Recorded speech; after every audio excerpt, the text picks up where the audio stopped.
ನಮಸ್ಕಾರ. ಇವತ್ತು ಕಲಬುರಗಿ ಜಿಲ್ಲೆ ಚಿತ್ತಾಪುರ ತಾಲೂಕು ಇಲ್ಲಿ ಪುರಸಭೆ ಸದಸ್ಯರಾದಂಥ ಶ್ರೀಮತಿ ಶೀಲಾ ಮೇಡಮ್ ಕಾಶಿ ಅವರು ವಾರ್ಡ್ ನಂಬರ್ 3ರ ಪುರಸಭೆ ಸದಸ್ಯರು. ಈ ಹಿಂದೆ ಮಾಜಿ ಪುರಸಭೆ ಅಧ್ಯಕ್ಷರು ಕೂಡ ಆಗಿದ್ರು. ಇನ್ನೂ ಹೆಚ್ಚಿನ ವಿವರ ಅವರಿದ್ದೇ ನಾವು ಕೇಳೋಣ. ನಮಸ್ಕಾರ ಮೇಡಮ್.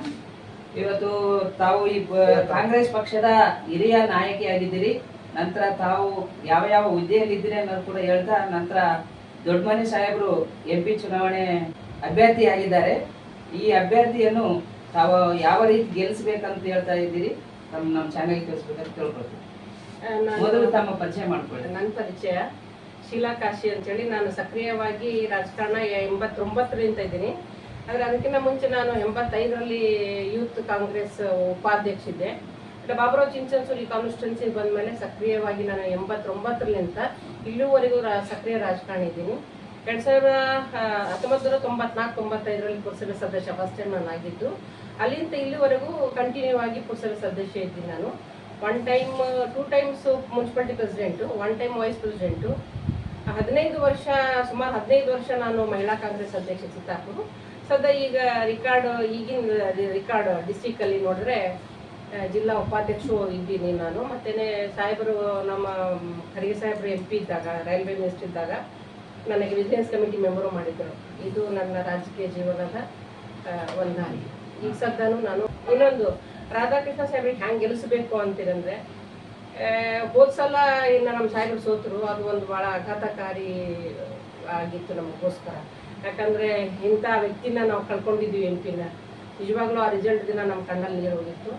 ಆದರೆ ಅದು ಇನ್ನೂವರೆಗೂ ನಾವು ಮರೆಯಕ್ಕೆ ಸಾಧ್ಯ ಇಲ್ಲ. ಅದು ಒಂದು ಸೋಲು. ಯಾಕಂದರೆ ಖರ್ಗೆ ಸಾಹೇಬರು ಕೊಟ್ಟಂಥ ದೇಣಿಗೆಗಳು ಕರ್ನಾಟಕಕ್ಕೆ ಆಗಿರ್ಬೋದು, ನಮ್ಮ ಗುಲ್ಬರ್ಗ ಜಿಲ್ಲೆಗೆ ಆಗಿರ್ಬೋದು, ಅನೇಕ ಅವರ ಅಧಿಕಾರದಲ್ಲಿದ್ದಾಗ ಅವ್ರು ಯಾವ್ಯಾವ ಖಾತೆಗಳು ನಿಭಾಯಿಸಿದ್ರೋ ಆ ಒಂದು ಖಾತೆಗಳಿಗೂ ಒಂದು ಮರುಜೀವ ಕೊಟ್ಟಂಥ ಒಂದು ಮಹಾನ್ ವ್ಯಕ್ತಿಯವರು ಖರ್ಗೆ ಸಾಹೇಬರು.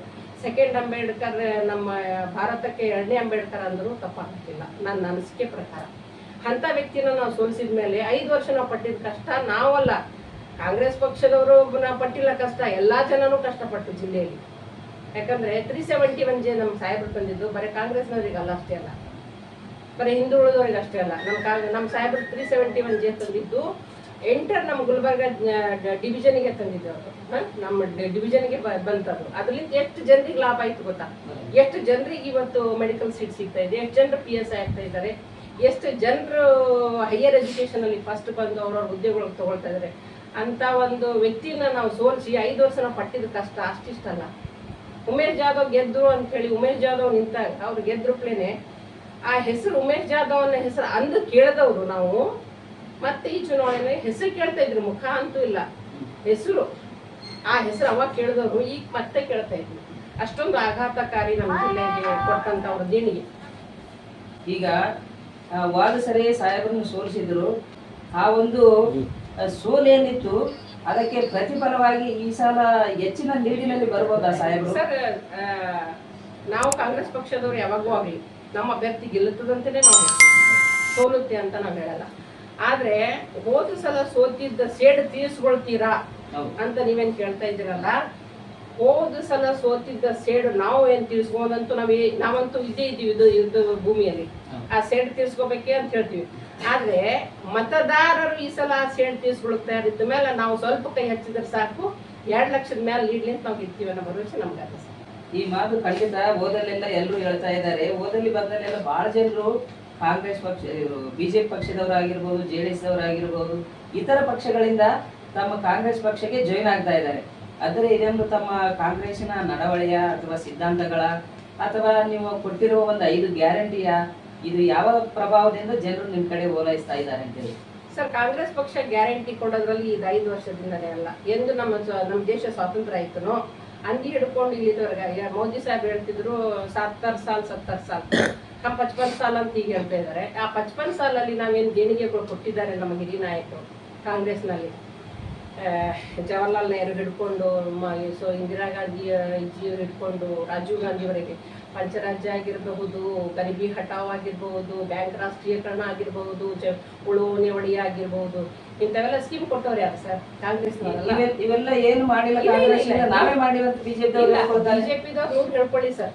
70 ವರ್ಷಗಳಿಂದ ಅವರೆಲ್ಲ ದೇಶನೇ ಹಾಳು ಮಾಡಿದಾರೆ, ಏನು ಮಾಡಿಲ್ಲ, ಈಗ ನಾವೇ ಮಾಡಿದವರು ಅಂತ ಹೇಳ್ತಾರೆ ಸರ್. ಅದೇ ಅವ್ರು ಹೇಳೋದು ಬಿಜೆಪಿ ಅಂದ್ರೆ ಬಹುತ್ झूठ ಪಾರ್ಟಿ.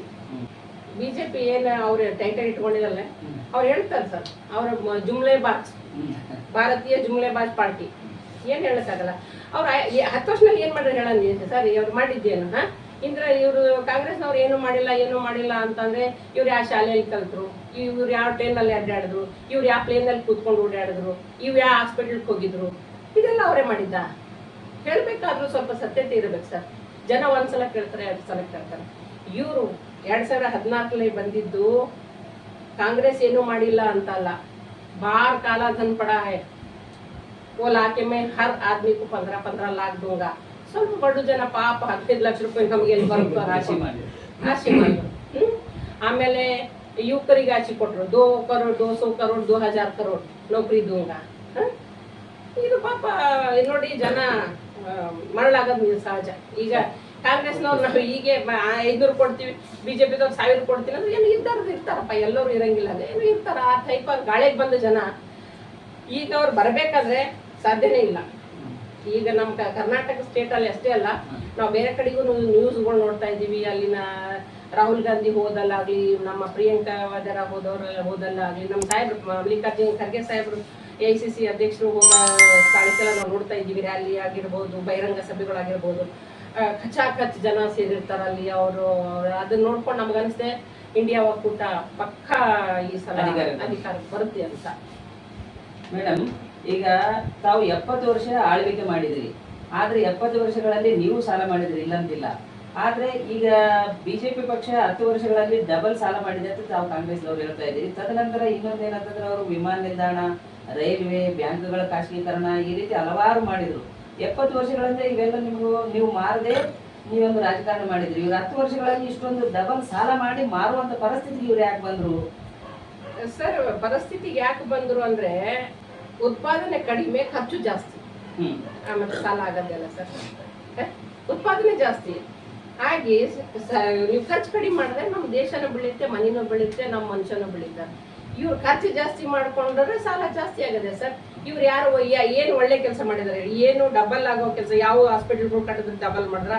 ಯಾವ ಕಾರ್ಖಾನೆಗಳು ಕಟ್ಟಿ ಬಡ ಜನರಿಗೆ ನೌಕರಿ ಕೊಟ್ಟು ಏಳಿಗೆ ಕೊಟ್ರ? मत रैतರಿಗೆ मैं किसानों का मैं आमदनी दुप्पट कर दूंगा ಅಂತ ಹೇಳಿದ್ರು. ಅದೇನಾಯ್ತು?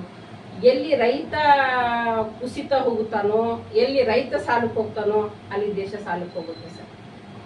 ರೈತ ಯಾವಾಗ ಸಂತೋಷವಾಗಿ ತನ್ನ ಮನೆ ಸಂಸಾರ ಆಗ್ತಾನೋ ಅವಾಗ ದೇಶದ ಏಳಿಗೆ ಆಗುತ್ತೆ. ಆಮೇಲೆ ಏನಂತಾರೆ ಸರ್, ಇದು ಪ್ರಧಾನಮಂತ್ರಿಯವರು ಬರೇ ಉಣ್ಣಾರಲ್ಲಿ, ತೊಡೋದ್ರಲ್ಲಿ, ಪ್ಲೇನಲ್ಲಿ ಹೊರದೇಶಕ್ಕೆ ಅಡ್ಡಾಡೋದ್ರಲ್ಲಿ ಆ ಊಟದ ಖರ್ಚು, ಅವ್ರ ಊಟ ಬಟ್ಟೆ ಖರ್ಚು ನಾವು ಪೇಪರಲ್ಲಿ ಓದ್ತಾ ಇರ್ತೀವಿ, ನೋಡ್ತಾ ಇರ್ತೀವಲ್ಲ ಸರ್, ನೀವು ನೋಡ್ತೀರಿ.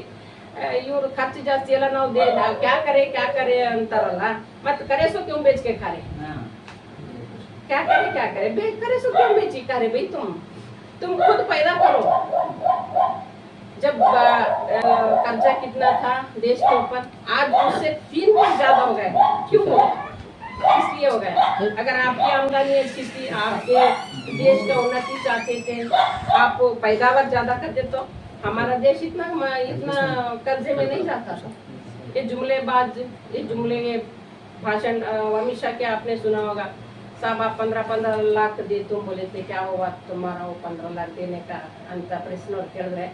वो सब जुमले रहते हैं. चुनाव में जीतने के लिए जुमले ಅಂತ ಹೇಳಿದ್ರೆ ನೀವು ಜುಮ್ಲೆ ಹೇಳಿ ಜನರನ್ನು ಮೋಸ ಮಾಡಿ ದೇಶ ಆಗುತ್ತಾ ಸರ್? ಬಿಜೆಪಿ ಅವರು ಹೇಳ್ತಾರೆ, ಪ್ರಧಾನಮಂತ್ರಿ ಮೋದಿ ಅವರು ಇರೋದ್ರಿಂದ ಪಾಕಿಸ್ತಾನ ನಂತರ ಚೀನಾ ದೇಶ ಎರಡೂ ಭಾರತವನ್ನು ಆಕ್ರಮಣ ಮಾಡ್ಕೊಳ್ಳಿಕ್ಕಾಗಲಿಲ್ಲ ಅಂತ ಹೇಳ್ತಾರೆ ಸರ್. ಇದೆಲ್ಲ ಏನಂತೀರಿ ನಗಂತ ವಿಷಯ. ಶ್ರೀಮತಿ ಇಂದಿರಾ ಗಾಂಧಿ ಅವರು 62ರಲ್ಲಿ ಯುದ್ಧ ಮಾಡಿ ಬಾಂಗ್ಲಾದೇಶನ ಕಡೆಕ್ ಮಾಡಿ ತನ್ನ ವೀರತೆಯನ್ನು ಸಾಬೀತು ಮಾಡಿದ್ರು. ಅವ್ರು ಯಾವಾಗಲೂ ನಾವು ಹಿಂಗೆ ಬಾರಿಸಿ ಹೇಳಿಲ್ಲ ನಾವು ಮಾಡಿವಿ ನಾವು ದೇಶಕ್ಕಾಗಿ ಮಾಡಿದ್ರೆ. ಈಗ ಒಂದು ಪ್ರಧಾನ ಮಂತ್ರಿ ಇರ್ತಾರ ಅಂತಿಕೊಳ್ಳಿ, ಅವರು ದೇಶದ ಪ್ರಧಾನ ಮಂತ್ರಿ, ಅದೊಂದು ಪಕ್ಷದ ಪ್ರಧಾನ ಮಂತ್ರಿ ಅಲ್ಲ. ಇಂದಿರಾ ಗಾಂಧಿ ಅವ್ರು ಮಾಡಿದ್ದು ದೇಶಕ್ಕಾಗಿ, ಪಕ್ಷಕ್ಕಲ್ಲ. ಇವ್ರು ಮಾಡಬೇಕಾಗಿದ್ದು ದೇಶಕ್ಕಾಗಿ, ಪಕ್ಷಕ್ಕಲ್ಲ. ನೀವು ಮಾಡಿದಂಥ ಸೇವೆ, ಸೈನ್ಯದ ಸೇವೆ ಆಗಿರಬಹುದು, ಅದು ಸೈನ್ಯದ ಸೇವೆ ಬಾರ್ಡರ್ ಮೇಲೆ ಮಾಡೋದು. ನಿಮ್ಮ ಮೋದಿಯವ್ರು ನಿಂತು, ಮೋದಿಯವರು ವಿಶ್ವ ಹಿಂದೂ ಪರಿಷತ್ ಅವರು, RSSನವರು, ಇವ್ರ ಪಕ್ಷದ ನಾಯಕರು ಹೋಗಿ ನಿಂತು ಯುದ್ಧ ಮಾಡಲ್ಲ. ಅಲ್ಲಿ ಮಾಡೋದು ಸೈನಿಕರು. ಆ ಸೈನಿಕರ ಏಳಿಗೆಯಿಂದನೇ ನಾವು ದೇಶ ಭದ್ರತೆ ಇರೋದು. ಆ ಕ್ರೆಡಿಟ್ ನಿಮಗಲ್ಲ, ನಮ್ಮ ಸೈನ್ಯಕ್ಕೆ ಹೋಗುತ್ತೆ ಸರ್. ಅದ್ರ ಬಗ್ಗೆ ನಾವು ಮಾತಾಡೋಕೆ ಅಷ್ಟು ನಾವು ದೊಡ್ಡವರಾಗಿಲ್ಲ. ಈಗ ತಾವೊಬ್ಬ ಮಹಿಳಾ ಕಾರ್ಯಕರ್ತೆಯಾಗಿ ನಂತರ ಈಗ ಮಹಿಳೆಯರಿಗೆ ಸಾಕಷ್ಟು ಅನುಕೂಲಗಳನ್ನು ರಾಜ್ಯ ಸರ್ಕಾರ ಮಾಡಿಕೊಟ್ಟಿದೆ. ಈ 5 ಗ್ಯಾರಂಟಿಗಳ ಬಗ್ಗೆ ಈಗೆಲ್ಲ ಕಾಂಗ್ರೆಸ್ನವ್ರು ಅಷ್ಟೇ ಅಲ್ಲ, BJP ಅವರು ತಗೊಳ್ತಾರೆ, JDSನವ್ರು ತಗೊಳ್ತಾರೆ, ಕಾಂಗ್ರೆಸ್ನವ್ರು ಅಲ್ಲದವ್ರು ಕೂಡ ತಗೊಳ್ತಾರೆ. ಇವರೆಲ್ಲರಿಗೂ ಏನ್ ಹೇಳಿಕ್ ಬಯಸ್ತೀರಿ ಈ ಗ್ಯಾರಂಟಿಗಳನ್ನು ತಗೊಂಡವ್ರಿಗೆ? ಸರ್, ಗ್ಯಾರಂಟಿಗಳು ತಗೊಂಡವ್ರಿಗೆ ಏನು ಹೇಳೋದು ಬಯಸ್ತಿದೆ ಅಂದ್ರೆ, ನಮ್ಮ ಕಾಂಗ್ರೆಸ್ ಪಕ್ಷ ಅಧಿಕಾರಕ್ಕೆ ಬಂದ್ರೆ ನಾವೆಲ್ಲರಿಗೂ ಈ ಗ್ಯಾರಂಟಿಗಳು ಕೊಡ್ತೀವಿ ಅಂತ ನಮ್ಮ ನಾಯಕರು ಘೋಷಣೆ ಮಾಡಿದ್ರು. ಆ ಘೋಷಣೆ ಮಾಡಿದ ಮೇಲೆ 135 ಚಿಲ್ಲರ್ ನಾವು ಗೆದ್ವಿ ಸೀಟ್ಗಳು. ಆ ಗ್ಯಾರಂಟಿಗಳು ಕೊಡ್ತೀವಿ ಅಂತ ಅವ್ರು ಘೋಷಣೆ ಮಾಡಿದಾಗ ನಾವು ಕಾಂಗ್ರೆಸ್ಸಿಗೆ ಓಟ್ ಹಾಕೋದ್ರಿಗೆ ಅಷ್ಟೇ ಘೋಷಣೆ ಕೊಡ್ತೀವಿ ಅಂತ ಘೋಷಣೆ ಮಾಡಲಿಲ್ಲ. ಅಥವಾ ನಾವು ಕಾಂಗ್ರೆಸ್ ಪಕ್ಷದ ನಾಯಕರಿಗೆ, ಕಾರ್ಯಕರ್ತರಿಗೆ ಅವ್ರೇನು ಓಟ್ ಹಾಕಿಸಿರ್ತಾರೆ ಅವ್ರಿಗೆ ಕೊಡ್ತೀವಿ ಅಂತ ನಾವು ಘೋಷಣೆ ಮಾಡಲಿಲ್ಲ. ಕರ್ನಾಟಕ ಜನತೆಗೆ ನಾವು ಇಂಥ ಒಂದು ಸವಲತ್ತುಗಳು ಕೊಡ್ತೀವಿ ಅಂತ ಹೇಳಿದ್ರು. ಆ ಥರನೇ ಕರ್ನಾಟಕ ಜನತೆಗೆ ಆ ಸವಲತ್ತು ಸಿಕ್ಕಿದೆ. ಅವರು BJPಗೆ ಲಾಸ್ಟ್ ಟೈಮ್ ಹಾಕಿರ್ಬೋದು ಓಟ್, ಇಲ್ಲ ಅಂತ ನಾನು ಹೇಳಲ್ಲ. ಯಾರು ಸವಲತ್ತುಗಳು ಕೊಡ್ತಾರೋ, ಯಾರು ತಮಗೆ ಅನುಕೂಲ ಮಾಡಿ ಕೊಡ್ತಾರೋ ಅಂಥವ್ರಿಗೆ ಜನ ಓಟ್ ಹಾಕೋದು ಸರ್ವೇ ಸಾಮಾನ್ಯ. ಅದಕ್ಕೆ ನಾವು ಈ ಸವಲತ್ತುಗಳೇನು ಕೊಟ್ಟಿವಲ್ಲ, ಆ ಸವಲತ್ತು ನಿಂತು ಜನರ ತಲೆಯಲ್ಲಿ ಇದ್ದಿದ್ದು BJP ಹೂವು ಕಿತ್ತು ಹೋಗಿ ಬಾಡೋಗಿರ್ಬೇಕು, ಕೈಗೆ ಮತ್ತೆ ಕೈ ಬಲ ಮಾಡ್ತಾರ ಸರ್, ಪಕ್ಕ ಮಾಡ್ತಾರ ಅಂತ ನಮ್ಮ ಒಂದು ಅನಿಸಿಕೆ ಸರ್. ಮೇಡಮ್, ಈಗ ರಾಜ್ಯ ಸರ್ಕಾರದ 5 ಗ್ಯಾರಂಟಿಗಳು ತಾವು ಪೂರೈಸಿದೆ. ಈಗ ಒಂದು ವೇಳೆ ಕೇಂದ್ರದಲ್ಲಿ ಇಂಡಿಯಾ ಒಕ್ಕೂಟ ಅಧಿಕಾರಕ್ಕೆ ಬಂದಿದ್ದೆ ಆದ್ರೆ ಈಗ 5 ಗ್ಯಾರಂಟಿಗಳನ್ನು ಘೋಷಣೆ ಮಾಡಿದೆ, ಅವು ಕೂಡ ಸಕ್ರಿಯವಾಗಿ ನಿಭಾಯಿಸ್ತೀರಾ? ಸರ್, ಇದು ನ್ಯಾಷನಲ್ ಲೆವೆಲ್ ಇಶ್ಯೂ. ಆಮೇಲೆ ಇದು ಗ್ಯಾರಂಟಿ ಕೊಟ್ಟಿದ್ದು ಕಾಂಗ್ರೆಸ್ನವರು. ಹೇಗೆ ನಾವು ಕರ್ನಾಟಕದಲ್ಲಿ ಕೊಟ್ಟಿದ್ದೀವೋ, ಈ ಕರ್ನಾಟಕದಲ್ಲಿ ಗ್ಯಾರಂಟಿಗಳು ಕೊಡಬೇಕಾದ್ರೂ ನಮ್ಮ ಸಿದ್ದರಾಮಯ್ಯ ಸಾಹೇಬರಾಗಲಿ, DK ಶಿವಕುಮಾರ್ ಸಾಹೇಬರಾಗಲಿ ಅಥವಾ ಪ್ರಿಯಾಂಕ್ ಖರ್ಗೆ ಅವರಾಗಲಿ ಡಿಸೈಡ್ ಮಾಡಿರಲಿಲ್ಲ.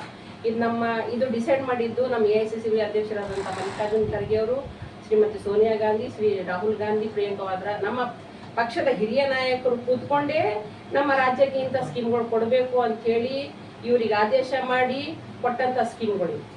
ಈಗ ಅವ್ರು ಕೊಟ್ಟಂಥ ಸ್ಕೀಮ್ಗಳನ್ನ ಕರ್ನಾಟಕಕ್ಕೆ ಲಾಗು ಮಾಡಿದ್ದಾರೆ ಅಂದಮೇಲೆ ಈಗ ನ್ಯಾಷನಲ್ನಲ್ಲಿ ನಾವು ಇಂಡಿಯಾ ಒಕ್ಕೂಟ ಗೆಲ್ಬೇಕಾದ್ರೂ ನಾವು ಇಂಥ ಸ್ಕೀಮ್ ಕೊಡ್ತೀವಿ ಅಂದಾರೆ ಅಂದಮೇಲೆ ಖಂಡಿತವಾಗಿ ಕೊಡ್ತಾರೆ ಸರ್, ಅದರೊಳಗೆ ಸಮಸ್ಯೆ ಇಲ್ಲ. ಯಾಕಂದ್ರೆ ಜನಗಳು ಕೂಡ ಭರವಸೆ ಆಗಿದ್ದಾರೆ. ಈಗಾಗಲೇ ತಾವು ರಾಜ್ಯ ಸರ್ಕಾರದಲ್ಲಿ 5 ಘೋಷಣೆ ಮಾಡಿ 5 ನಿಭಾಯಿಸಿದಿರಿ, ಈ 5 ಕೂಡ ಕೊಡ್ತಾರೆ ಅಂತೇಳಿ ಅವ್ರ ಭಾವನೆ ಇದೆ.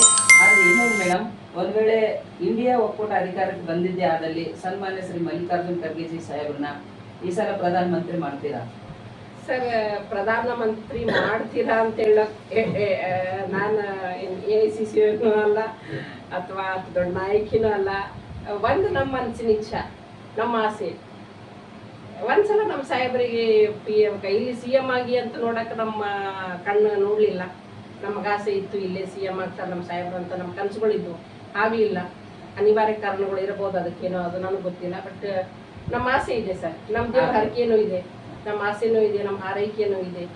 ನಮ್ಮ ಸಾಹೇಬ್ರಿಗೆ ಒಂದ್ಸಲ ನಾವು ಪ್ರಧಾನ ಮಂತ್ರಿಯಾಗಿ ನೋಡಬೇಕು ಅನ್ನೋ ನಮ್ಮ ಆಸೆ ಇದೆ. ಅದು ಈಡೇರುತ್ತೆ ಅಂತೇಳಿ ನಾವು ನಾಗೇ ಎಲ್ಲ ಮುಂದೆ ಆಸೆ ಇಟ್ಟುಕೊಟ್ಟಿದ್ದೀವಿ.